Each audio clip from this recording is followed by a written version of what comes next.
In the summer of 2026, millions of Americans lined up at movie theaters to watch a story about a soldier trying to get home to his wife. The film earned more than $120 million in its opening weekend. The publisher of the book it drew from reported selling more than 1 million copies in a single year. By any standard, it was one of the biggest entertainment events of the decade. And the story at the center of it all was not new. It was not a franchise, a comic book, or a best-selling novel. It was a poem. A poem roughly 2,700 years old, composed by a man whose existence cannot be proven, in a language most people cannot read, about a war that may or may not have happened. Not a single original copy of it survives. Every version you have ever seen in any language descends from copies of copies of copies, passed hand to hand across 27 centuries, through the fall of 2 empires, through fires, plagues, invasions, and the near total collapse of literacy itself. The poem is the Odyssey, and the story of how it survived is, in its own way, as remarkable as the story it tells. This is the history of the Odyssey. Not just the adventures of Odysseus, but the adventure of the poem itself. How it was born in a world without writing. How it was nearly lost. How it was rescued, copied, fought over, printed, translated, and reinvented again and again until it reached you. A story about survival, homesickness, patience, and the long road back to an ordinary life. The background was the Trojan War.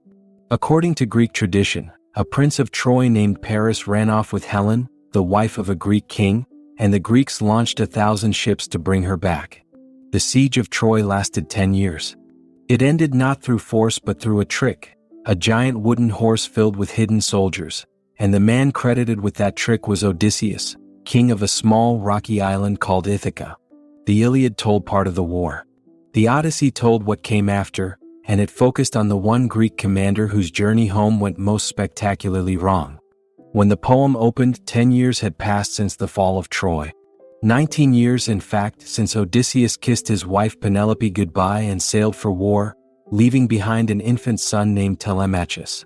In all that time, no word of him had reached Ithaca. His father Laertes had withdrawn to a farm in the hills, broken by grief. His mother had died of sorrow. And his palace had been invaded, not by an army but by suitors. More than 100 young noblemen had moved into his home, eating his cattle, drinking his wine, and demanding that Penelope give up her missing husband for dead and marry one of them. Penelope held them off with one of the most famous delaying tactics in literature.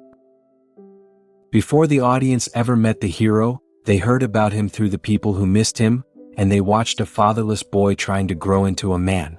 Meanwhile, the poem revealed where Odysseus actually was. He was alive, trapped on a remote island, held for 7 years by a goddess named Calypso who wanted to make him her husband. And here the poem delivered one of its most striking moments. Calypso offered Odysseus the one thing no mortal could refuse. She offered to make him immortal. Ageless, deathless, forever young, forever at her side on a paradise island. Odysseus turned her down. He knew, he said, that his wife Penelope could not compare to a goddess. Penelope would grow old. He would grow old, and he chose that anyway. The giant rolled a boulder across the entrance, trapping them, and then began eating the crew, 2 men at a time. Odysseus could not kill the monster because only the giant could move the stone, so he thought his way out. He offered Polyphemus strong wine, and when the giant demanded his name, Odysseus answered that his name was Nobody. When the giant fell into a drunken sleep, Odysseus and his men drove a sharpened, fire-hardened stake into his single eye.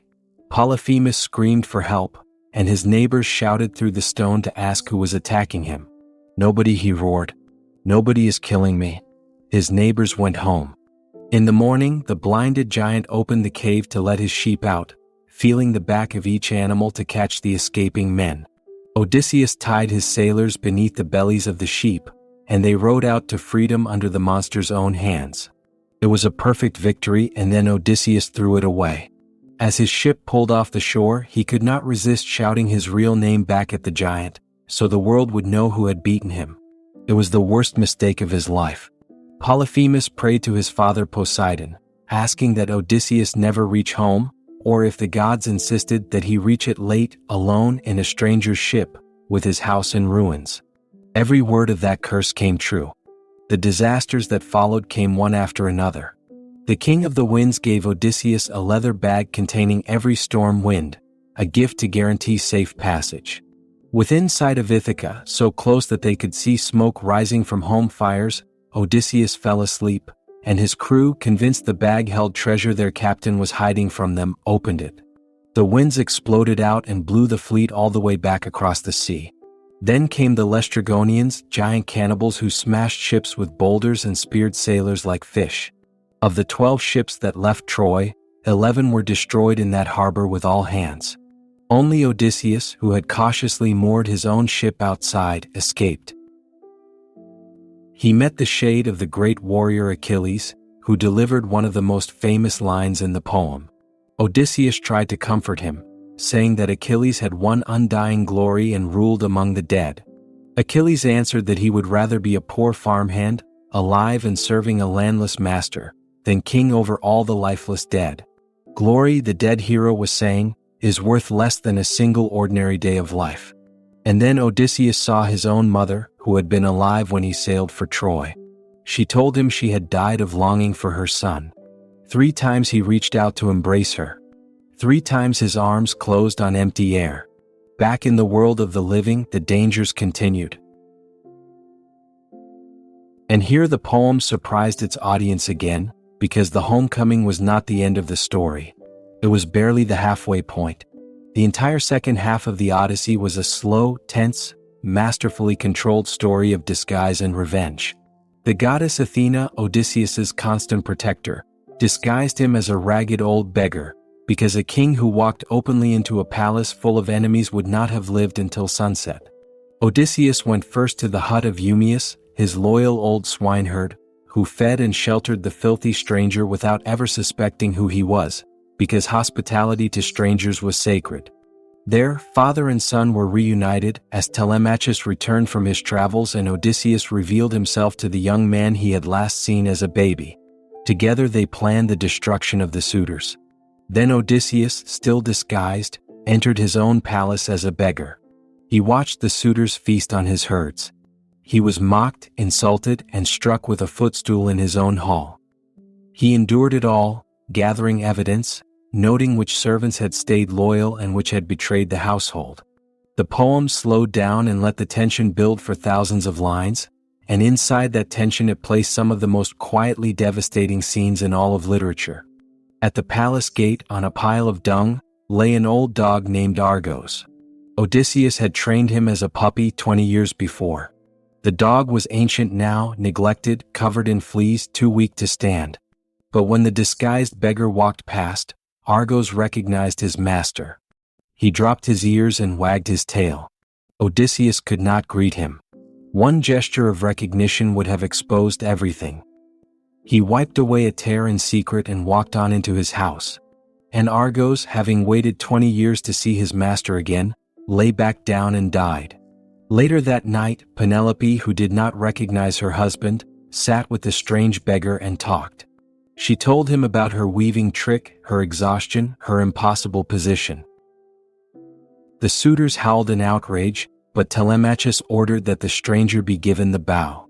Odysseus turned it over in his hands. Checking it, the poet said, the way a musician checks a familiar instrument. Then he strung it in one smooth motion without rising from his seat, and the bow sang under his fingers like a swallow. He shot an arrow through all 12 axes. Then he stripped off his rags, leaped onto the threshold and turned the bow on the suitors. The doors had been locked. The weapons had been removed from the hall. What followed was not a battle but a reckoning, and the poet did not soften it.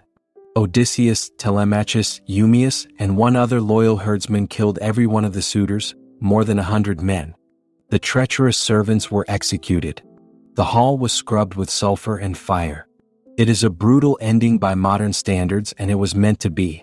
To the poem's original audience, the suitors had spent years violating the most sacred rules of Greek life, devouring another man's household and plotting to murder his son, and their destruction was the restoration of order itself. But the poem's true climax was not the slaughter. It was what came after. Penelope, told that her husband had returned and killed the suitors, refused to believe it. 20 years of false hopes had taught her caution, and in her own way she was as wary and as intelligent as her husband. So she tested him. She ordered the servants to move the great bed out of the bedchamber and make it up for the stranger. And Odysseus lost his composure for the first time in the entire poem. That bed, he burst out, could not be moved. He had built it himself, and one of its posts was a living olive tree, rooted in the earth, around which he had constructed the entire room. It was a secret only the two of them shared. It was the answer to a question only a wife could ask. Penelope's knees gave way. She ran to him and threw her arms around his neck, and the poet reached for one of his greatest comparisons. Odysseus was as welcome to her, he said, as the sight of land to a shipwrecked sailor who has escaped the gray sea. After 20 years, after every storm and monster and grave, the poem's final image of their reunion made Penelope the sailor and Odysseus the shore. She too had been at sea all those years. She too had finally come home. That is the story. Now comes the harder question, the one scholars have argued about for more than 2,000 years. Who wrote it? The traditional answer is Homer, and the traditional image is familiar, a blind old poet with a lyre, reciting his verses to spellbound crowds. The honest answer is that nobody knows and nobody has ever known. There is no verifiable biographical fact about Homer. None. No birth record, no grave, no contemporary account, not one document from his lifetime that mentions him. Even in antiquity, the Greeks themselves could not agree on the most basic details. At least 7 different cities claimed to be his birthplace, and the strongest claims came from the island of Chios and the city of Smyrna, on the coast of what is now Turkey. Ancient writers could not agree on when he lived, with guesses ranging across several centuries. The famous blindness rests on tradition and on a line in a hymn that later Greeks attributed to him, not on evidence. Various ancient biographies of Homer circulated, full of colorful detail, and modern scholars regard essentially all of it as legend, invented centuries after the fact to satisfy readers who wanted their greatest poet to have a life story. By the late 1700s, some scholars began asking a more radical question. What if there was no Homer at all? In 1795, a German scholar named Friedrich August Wolff published a book arguing that the Iliad and the Odyssey could not have been composed in writing by a single author, because in the era when the poems took shape, the Greeks, in his view, did not yet use writing for literature. The poems, he argued, grew out of shorter songs, composed and passed down by generations of illiterate bards, and were stitched together into their final form much later. The debate he ignited became known as the Homeric Question, and it consumed classical scholarship for more than a century. On one side stood the analysts who combed the poems for inconsistencies, seams and contradictions, evidence, they believed, of multiple authors patched together. On the other side stood the Unitarians who pointed to the poem's extraordinary architecture, their pacing, their irony, their deep psychological consistency, and insisted that such design demanded a single controlling mind. For generations, the argument ran in circles because both sides were working from the same limited evidence, the text itself. The breakthrough, when it finally came from an unexpected direction, and from a young man who did not live to see what he had started. His name was Milman Parry, an American classicist born in 1902. Studying the Greek text with almost obsessive care, Parry noticed something about the poem's repeated phrases. Homer's characters almost never appear with a bare name. Odysseus is resourceful Odysseus or much-enduring Odysseus. Dawn appears with rosy fingers. The sea is wine-dark. Generations of readers had treated these repeated epithets as poetic decoration. Parry demonstrated that they were something else entirely. They were a system. Each formula fit a precise slot in the poem's strict meter, and the system was so economical, so perfectly engineered, that for any given character in any given metrical position, there was usually exactly one formula that fit. No single poet sitting at a desk would ever need to build such machinery. But a poet composing aloud, in live performance, improvising thousands of verses in front of an audience with no script and no chance to revise, would need it desperately. The formulas were not decoration. They were the tools of oral composition, polished smooth by generations of singers, the way river stones are polished by water. It was a brilliant theory, and Perry understood that it needed proof. So in the 1930s he went looking for a place where the oral world of Homer might still be alive, and he found it in the mountains of Yugoslavia. There, in coffee houses and villages, illiterate singers still performed heroic epics for live audiences, accompanying themselves on a one-stringed instrument, exactly as bards had done for centuries. Between 1933 and 1935, Perry and his young assistant, Albert Lord, traveled through the region with a custom-built recording rig, capturing thousands of performances on aluminum discs. The collection they assembled, which is preserved at Harvard University, contains more than 12,000 items. What they documented changed the study of Homer forever. The singers they recorded did not memorize fixed texts. They recomposed the songs live in performance, using exactly the kind of formula systems Perry had identified in Homer. Ask the same singer for the same song twice and the versions would differ.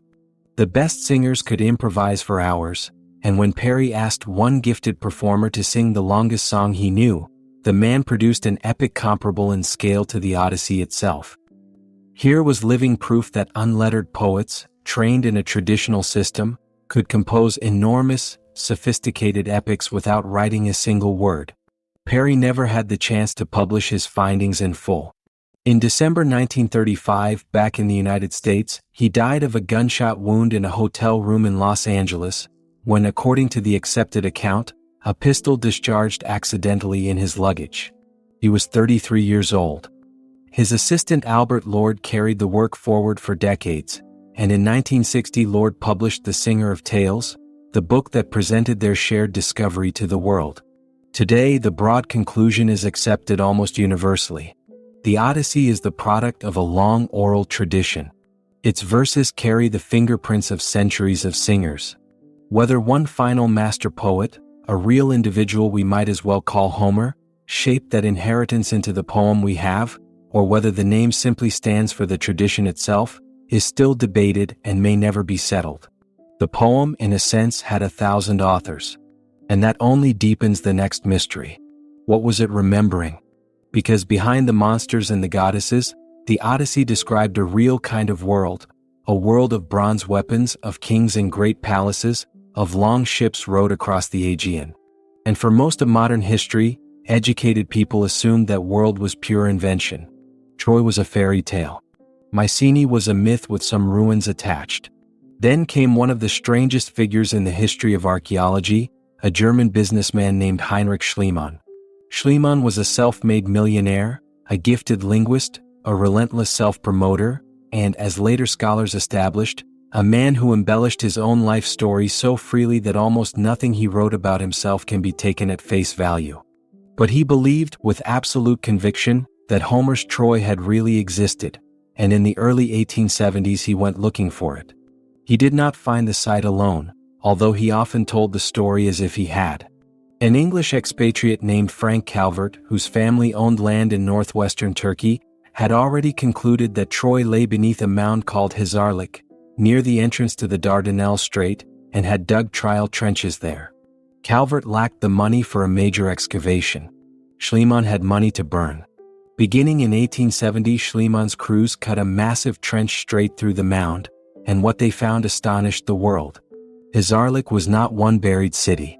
It was many layer upon layer of settlements built on the ruins of earlier ones, a stack of cities spanning thousands of years.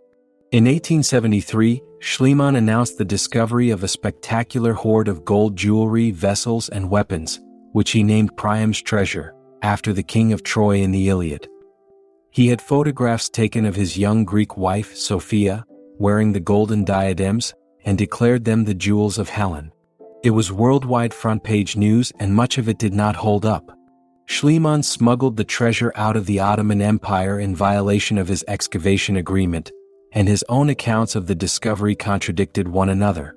Worse, from a scholarly point of view, later archaeologists determined that the treasure came from a layer of the city roughly 1,000 years too old for any plausible Trojan War. In his hunger to reach Homer's Troy, Schliemann's Great Trench had actually torn through and destroyed parts of the very layers that mattered most. The treasure itself went on to have an Odyssey of its own. Displayed in Berlin, it vanished at the end of the Second World War, and for almost half a century it was feared destroyed. In the 1990s, Russia confirmed that Soviet troops had carried it to Moscow in 1945, and it sits today in the Pushkin Museum, still contested between governments. Yet for all his flaws, Schliemann had proven something profound. The mound at Hazarlik was real, ancient, repeatedly destroyed, and located exactly where Greek tradition placed Troy. Generations of more careful archaeologists followed him. In the 1930s, an American team led by Carl Blegen meticulously re-examined the layers, and in 1988 a German-led project under Manfred Korfmann reopened the site with modern methods, eventually revealing that Troy had been far larger than previously believed, with a substantial lower town spreading beneath the famous citadel. The layers that interested them most dated to the 13th and early 12th centuries before Christ, and they showed a wealthy fortress city that suffered violent destruction, with evidence that included fire. Whether Greeks destroyed it, whether the event inspired the legend, no excavation can say. Most scholars today take a cautious middle position. There is no proof of Homer's Trojan War, no inscription naming Odysseus or Achilles, and the poem is not a historical record. But the tradition behind it grew from a real world. That world has a name, the Mycenaean civilization, the first great civilization of mainland Greece. From roughly 1600 to 1200 before Christ, powerful kingdoms flourished at Mycenae, Pylos, Thebes, and elsewhere, ruling from fortified palaces with walls so massive that later Greeks believed giants had built them. These kingdoms traded across the Mediterranean, fielded armies of bronze-armored warriors, and crucially kept written records in a script archaeologists call Linear B. For decades no one could read it. Then, in 1952, a young English architect and amateur codebreaker named Michael Ventris stunned the scholarly world by deciphering it, working with the classicist John Chadwick.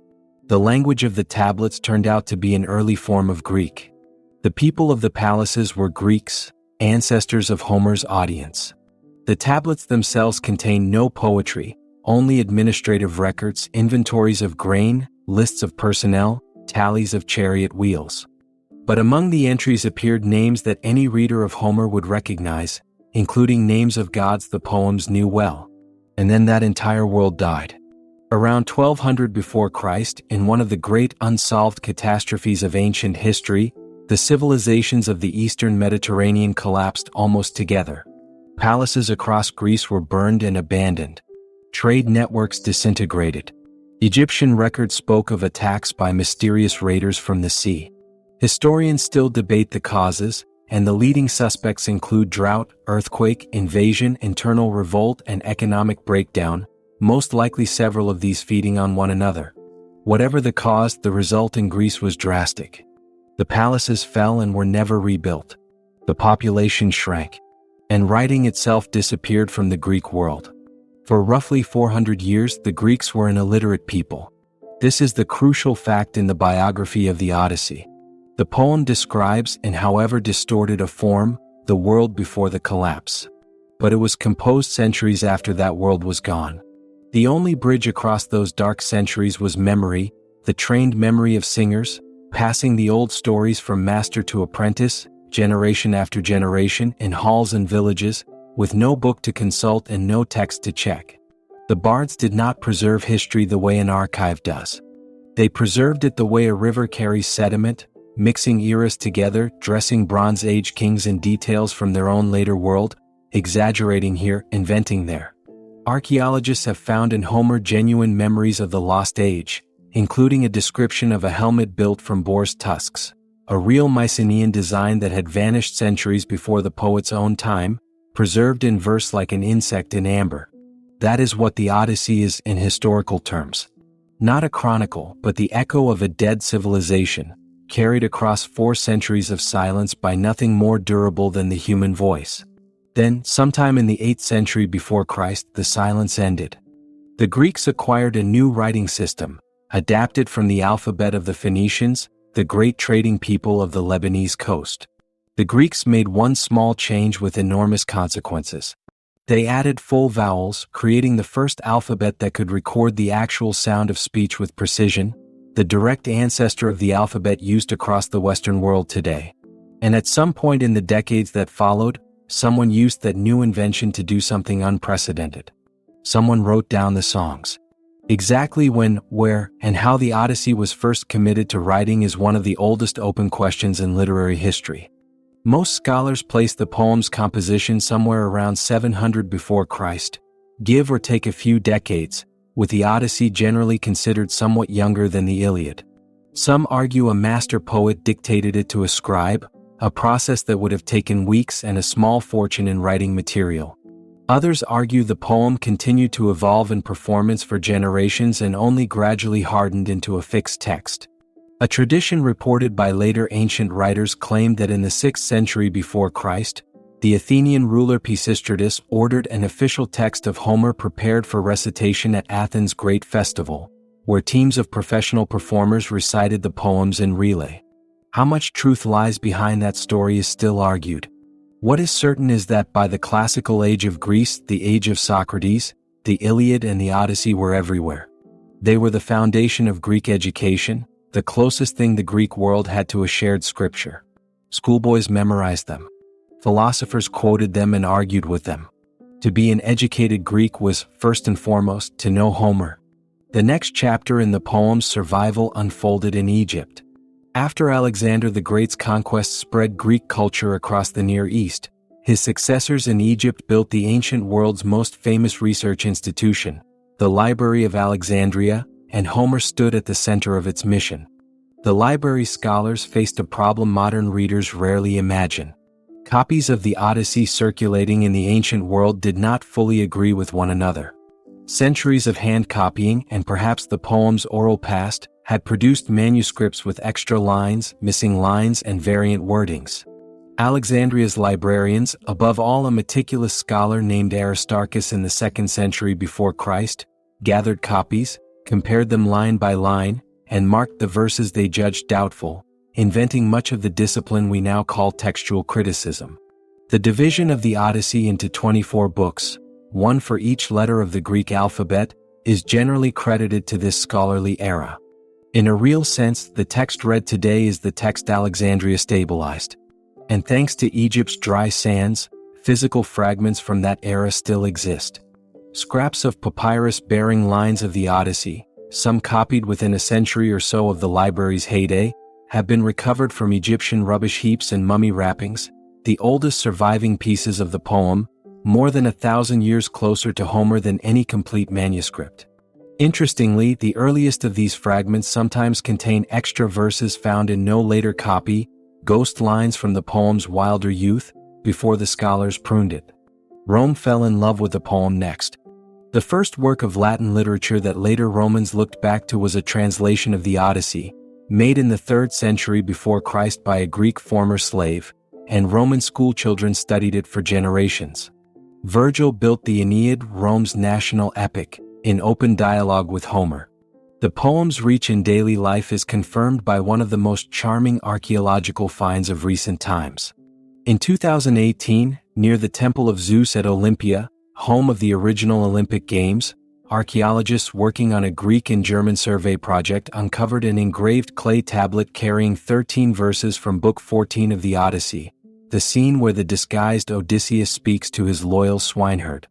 Preliminary dating placed it in the Roman era, likely around the 3rd century of our era, making it, by the initial assessment, the oldest written excerpt of the poem ever found on Greek soil. Someone in Roman Greece, for reasons we can only guess at, wanted those particular lines pressed into clay. Then the ancient world itself collapsed, and the poem faced its most dangerous centuries.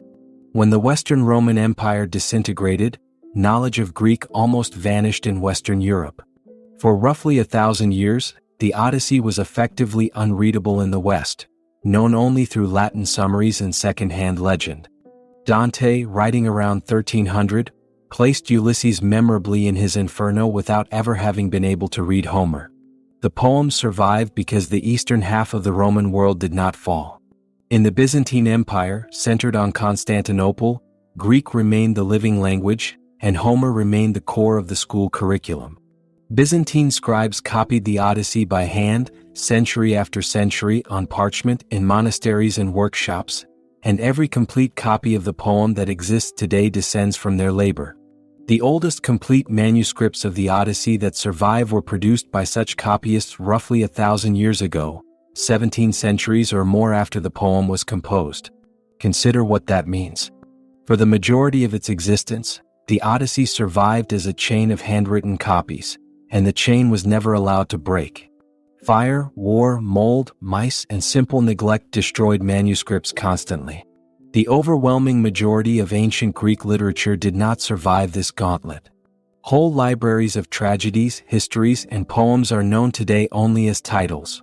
The Odyssey lived because, in every single generation for over 2,000 years, enough people considered it worth the enormous cost of copying. As the Byzantine Empire crumbled before the Ottoman advance in the 1400s, Greek scholars fled west, carrying manuscripts and, just as important, the ability to read them, and their arrival helped fuel the Renaissance hunger for the classics. One of these refugees was an Athenian-born scholar named Demetrius Chalcondyles, who became a professor of Greek in Italy. In 1488, in Florence, under his editorship, the works of Homer were printed for the first time, one of the earliest major works of Greek literature ever set in type. The moment deserves to be marked. For well over 2,000 years, every copy of the Odyssey on Earth had been produced by a human hand. Now a machine could produce hundreds of identical copies. The poem would never again be one fire away from extinction. After 1488, the Odyssey could not die. The question became what each new age would make of it. English readers met Homer in 1615, when the playwright George Chapman, a contemporary of Shakespeare, completed the first English translation of the Odyssey. 2 centuries later, a young John Keats stayed up all night reading Chapman's version with a friend and, by morning, had written one of the most famous sonnets in the language about the experience, comparing his discovery of Homer to an astronomer finding a new planet. Since Chapman, the poem has been translated into English more than 60 times, and each generation has remade it in its own voice, from Alexander Pope's elegant rhyming couplets in the 1700s to the muscular modern versions by Richmond Lattimore, Robert Fitzgerald, and Robert Fagles that generations of American students carried through school. In 2017, the classicist Emily Wilson of the University of Pennsylvania published the first English translation of the Odyssey by a woman, rendering the poem in plain, swift, modern lines, and it became a genuine bestseller. Her opening rendered that ancient first word, Andra, with a phrase that captured the hero perfectly, calling Odysseus a complicated man.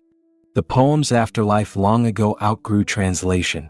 James Joyce built Ulysses, often called the greatest novel of the 20th century, on the Odyssey skeleton, compressing 20 years of wandering into one ordinary Dublin day, and his point was Homer's point, that every ordinary life contains an epic. The Coen brothers turned the poem into a Depression-era comedy with O Brother, Where Art Thou? Tennyson gave the aging hero one more voyage. Margaret Atwood retold the whole story in Penelope's voice.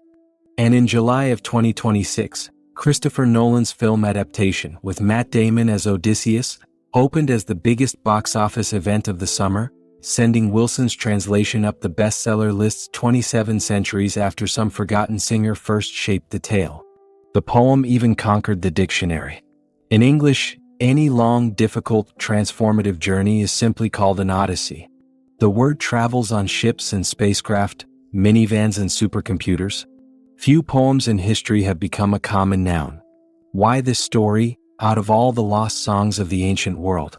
Perhaps because the Odyssey, alone among the great epics, is finally about the things every human life contains. It is a poem about a marriage, about two clever, stubborn people who wait 20 years for each other and then, reunited, stay up half the night simply talking. It is a poem about aging, about a hero who comes home gray and scarred to find his dog dying, his parents gone or broken, his son a grown stranger, and who must rebuild his life from what remains. It is a poem about a veteran carrying his war home with him. And at its center stands that scene on Calypso's island, where a man is offered eternal youth in paradise and chooses instead a mortal wife, an aging body, and a rocky little island because they are his. The Greeks had a word for the ache at the heart of this poem, Nostos, the homecoming, the root of our word nostalgia. The Odyssey survived the fall of the civilization that made it, 400 years without writing, the collapse of Rome, 1,000 years of hand copying, and every technology shift from papyrus to parchment to print to film, because every generation without exception recognized itself in that ache. Somewhere tonight, someone is far from home and trying to get back. As long as that remains true, this poem will not die. It has waited out empires. It can wait out anything.